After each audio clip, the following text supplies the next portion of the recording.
সকাল সকাল 6টায় উঠে পড়েছি, ছাদে এসেছি।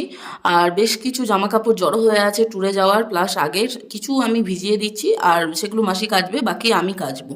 কাল বাড়ি থেকে নিয়ে এসেছি বেশ কিছু গাছ, তার মধ্যে রয়েছে নাক চাপা, এটা মাসির জন্য, মাসি নেবে বলেছিল।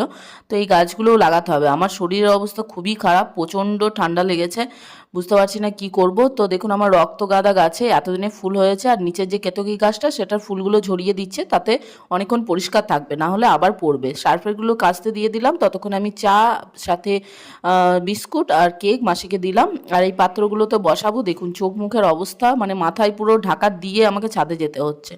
তো এটা ছিদ্র করতে গিয়ে টবটা ফেটে গেল, এতেই বসিয়ে দিলাম একটা সিজনের গাছ। দেখুন গাছগুলো বসিয়ে দিয়েছি, কিন্তু জল দিতে হবে, জল দিয়ে তারপর ঠিক জায়গায় রেখে দেবো। আর যে গোলাপ গাছে হনুমানের ডালগুলো খেয়ে নিয়েছিল, শুধু কুড়িগুলো ছিল, গোলাপ হয়েছে, গোলাপি গোলাপ। আর সাথে আমার পালং শাকগুলো দেখুন কি সুন্দর হয়েছে।